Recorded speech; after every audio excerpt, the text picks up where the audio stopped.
Eu fiz um post no LinkedIn e no site da S4CN também, um tempo atrás, com esse diagrama de nota fiscal.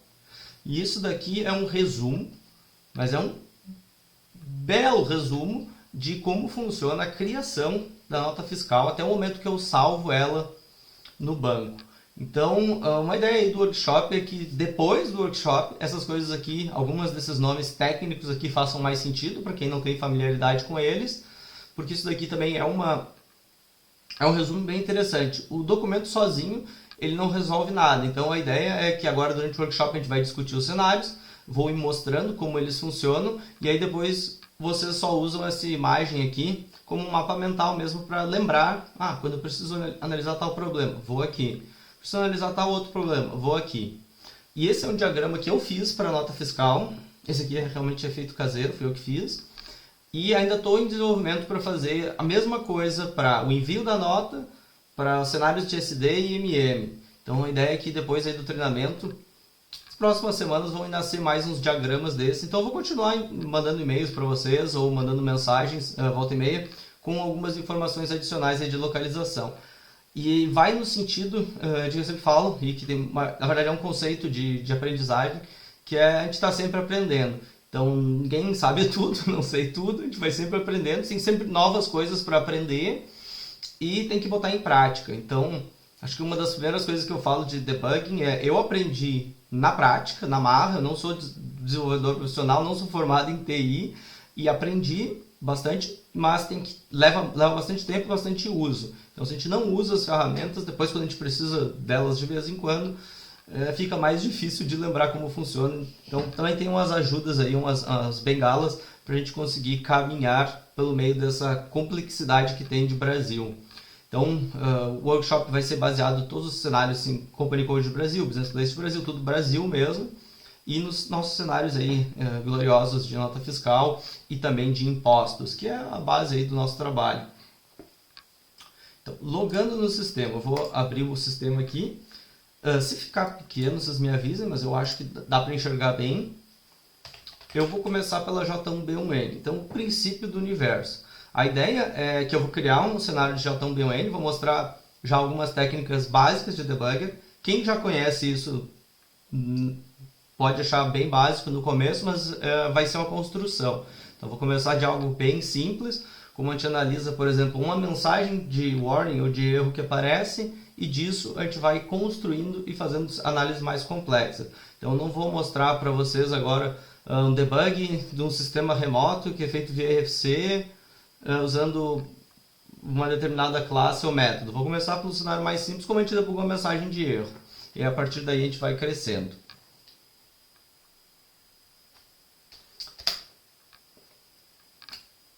Esse aqui é um sistema meu de teste, até estava configurando recentemente ele, estava fazendo cenários novos, e eu tenho uma colinha minha que eu anotei os tipos de documento e meus dados organizacionais.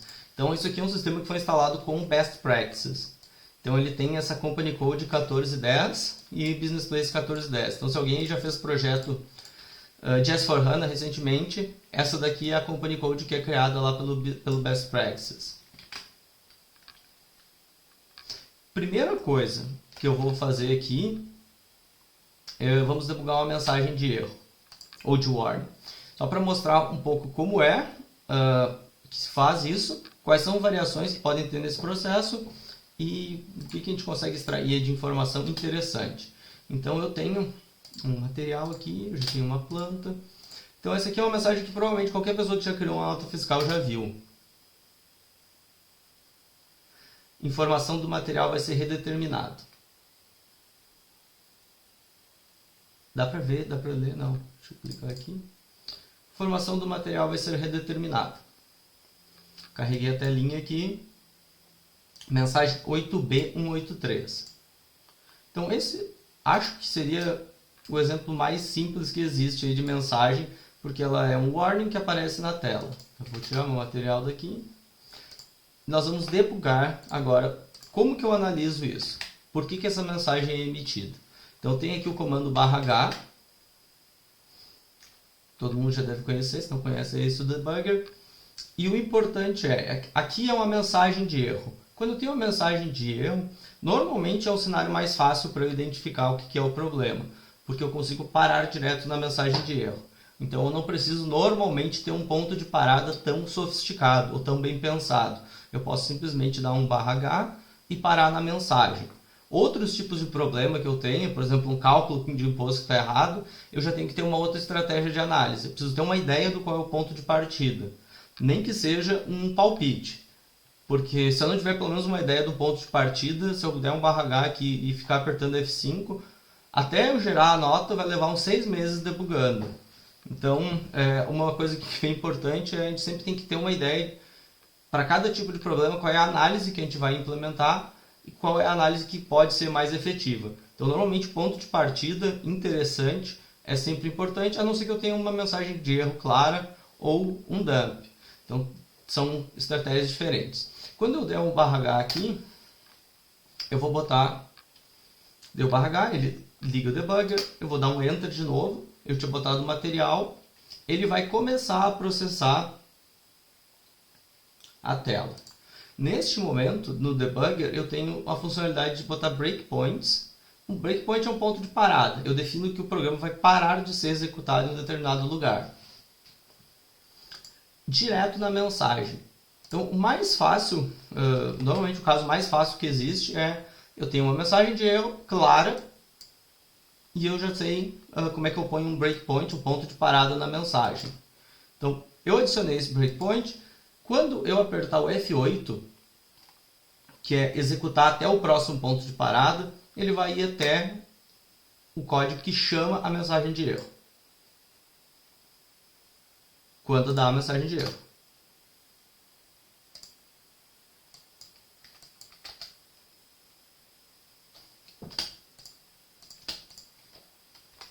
Aqui, é ao vivo já dá pau. Que eu tinha que ter trocado de material. Então aqui, esse é o exemplo. Ó. Como eu apertei Enter e estava com a mesma informação ali, ele não trocou de material, ele não deu a informação que o material é redeterminado. Mas agora eu troquei o material, ele parou na mensagem de erro. Essa mensagem aqui está hard-coded com esse W, que ela é o warning. Algumas mensagens de erro, elas vão ter uma outra característica aqui que o W ou o E de erro não estão hard-coded. Então essa daqui sempre vai ser um warning e eu não tenho opção de customizar elas. Quem é funcional normalmente já sabe que tem mensagens que são customizadas. Por exemplo, tem transações na qual eu posso vir aqui, indicar uma área de aplicação e customizar, por exemplo, o comportamento de uma mensagem de erro. Essa daqui é uma da localização que é customizável. Então, essa mensagem aqui, 657, 8B657, que é do período financeiro, eu consigo customizar. O padrão dela é erro, mas eu consigo dizer que ela não dá erro. Essa daqui é hard-coded, eu não tenho escapatória, então eu não tenho como alterar esse comportamento aqui sem fazer algum tipo de gambiarra. Então, tem mensagens que são hard-coded, tem mensagens que não são hard-coded. Uma característica interessante é, quando a mensagem não é hard-coded, ela passa por um function module, read customized message. Esse function module é da ECP, é um function module do NetWeaver, da ECP, e a ideia dele é basicamente dizer para o sistema se uma determinada mensagem pode ser com comportamentos diferentes de acordo com a configuração que eu botei lá naquela transação da mensagem de erro. Então, quando tiver aqui hard-coded, não tem escapatória. Quando, em vez de chamar a mensagem, eu chamo o function module read customized message, aí eu já sei que essa é uma mensagem que eu posso configurar e mudar o comportamento dela. Então essa aqui é uma dica interessante porque já me perguntaram várias vezes, mas como é que eu sei se uma mensagem dá para customizar ou não? Você pode procurar no help, na documentação, em alguma coisa, ou você pode abrir o local que ela é chamada no código de um programa e daí você consegue ver se ela é chamada com algum parâmetro hard-coded ou se ela tem configuração. Uma outra coisa interessante que tem para analisar a mensagem de erro é, se eu tenho uma mensagem de erro, eu posso vir até a transação SE91, que é a transação de mensagens de erro. Eu declaro a mensagem aqui, eu botei a classe e o número dela, E nessa... 213.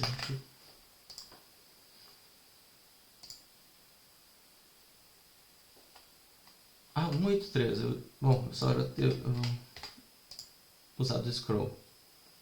Então, nesse lugar aqui eu tenho todas as mensagens dessa classe e eu consigo fazer o Where Used List.